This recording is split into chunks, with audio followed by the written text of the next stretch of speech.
Bismillah, alhamdulillah, wassalatu wassalamu ala rasulillah, wa ala alihi washabihi wa man wala.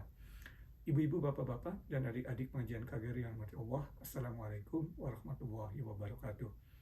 Insya Allah kita lanjutkan kajian Arba'in atau 40 hadis Imam Nawawi. Kali ini hadis ke-29, yang merupakan percakapan antara salah seorang sahabat Rasulullah SAW, Mu'adz bin Jabal, dengan Rasulullah SAW. Percakapan tersebut sebagai berikut. Mu'adz bin Jabal berkata kepada Rasulullah SAW, "Ya Rasulullah, akhbirni, atas sampaikan atau kabarkan kepadaku suatu amalan yang akan membawaku ke surga dan menjauhkan aku dari api neraka." Kita lihat, ya, orientasi para sahabat itu selalu surga. Begitu ada kesempatan audisi atau bercakap dengan Rasulullah SAW, pertanyaannya langsung, bagaimana caranya masuk surga? Kemudian Rasulullah SAW menjawab, "Ya Mu'adz, kamu bertanya tentang sesuatu yang sangat besar, yang azim. Tetapi hal tersebut mudah bagi orang-orang yang diberikan kemudahan oleh Allah Subhanahu wa Ta'ala. Apa hal tersebut? Pertama, beriman kepada Allah atau beribadah kepada Allah. You should worship Allah. Dan jadi worship Allah, beribadah kepada Allah tanpa mempersekutukan sesuatu pun dengannya. Pertama, ya, iman kita. Beribadah kepada Allah tanpa menyekutukan sesuatu pun kepada Allah. Yang kedua, melaksanakan atau mendirikan sholat. Dalam ini mendirikan sholat, ya, tidak hanya melaksanakan sholat, tapi mendirikan sholat. Artinya, sholat merupakan center atau pusat dari kegiatan kita sehari-hari. Bukan kita melakukan kegiatan, kemudian sedikit-sedikit kita pada waktu tertentu sholat. Bukan, sholat tujuan kita, kemudian di sekitarnya kita lakukan kegiatan kita. Itu mendirikan sholat. Kemudian membayar zakat, kemudian berpuasa Ramadan, dan menjalankan ibadah haji. Itulah yang dimasukkan Rasulullah SAW, yang dapat membawa seorang masuk ke dalam surga dan jauh dari api neraka, kalau dia atau orang tersebut dapat melaksanakan hal ini dengan konsisten dan lillahi ta'ala. Kemudian Rasulullah SAW juga memberikan tambahan.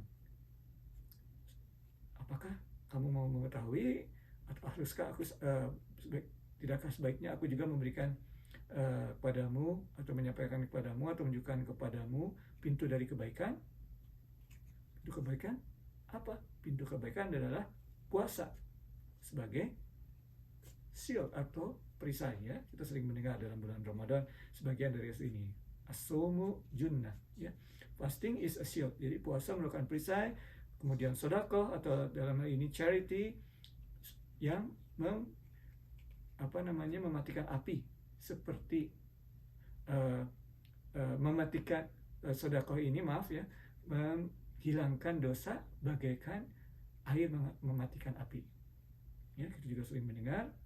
Kemudian yang ketiga apa? Dari pintu kebaikan ini, sholat malam. Jadi pintu kebaikan, puasa, junnah, pelindung kita, gangguan spiritual atau non spiritual, puasa pelindungnya, ya.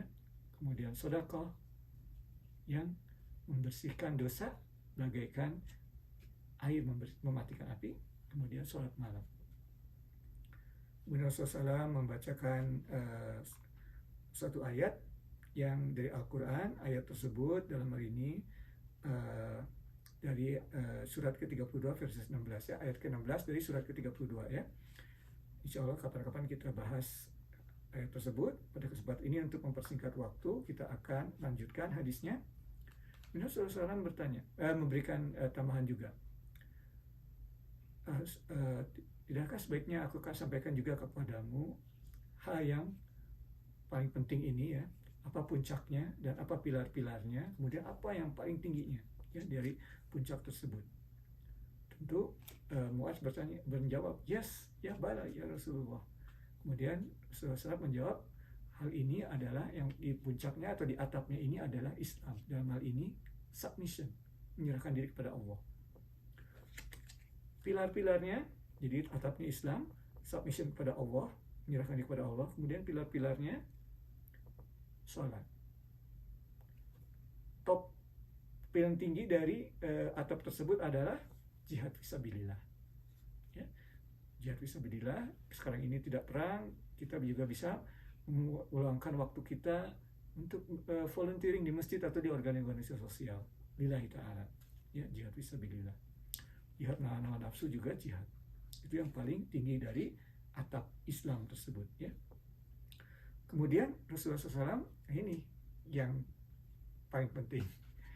Tahukah kamu ya Muaz, apa yang mengendalikan semua itu? Yang mengendalikan adalah lidah. Rasulullah SAW menunjukkan lidah. Kemudian Muaz bertanya, ya Rasulullah, akankah kita dimintai pertanggungjawaban dari apa yang kita lakukan, apa yang kita katakan, ya? Maksudnya tidak melakukannya, hanya di mulut saja. Oh, Rasulullah SAW, ya Muaz, tidakkah kamu tahu apa yang paling banyak menyebabkan manusia tergelincir di mukanya? Artinya kita bisa terjatuh di mana saja, ya, tangannya dulu, kakinya dulu, tapi kalau di mukanya itu malu sekali dan sangat sakit, ya. Itulah paling banyak menggelincirkan manusia untuk jatuh di mukanya di neraka nanti adalah karena lidahnya. Dalam hal ini apa yang dia katakan, ya. Nah, ibu-ibu, bapak-bapak dan hadirin pengajian dirahmati Allah, demikian hadis yang ke-29, ya. Kalau ada satu yang bisa diambil, jagalah lidah kita, jagalah ucapan kita, katakan sesuatu yang baik atau diam. Demikian ibu-ibu, bapak-bapak, adik-adik pengajian yang dirahmati Allah, yang benar menjadi Allah, kesalahan dari Ivan sendiri. Mohon maaf atas segala kesalahan. Wabillahi taufiq wal hidayah. Assalamualaikum warahmatullahi wabarakatuh.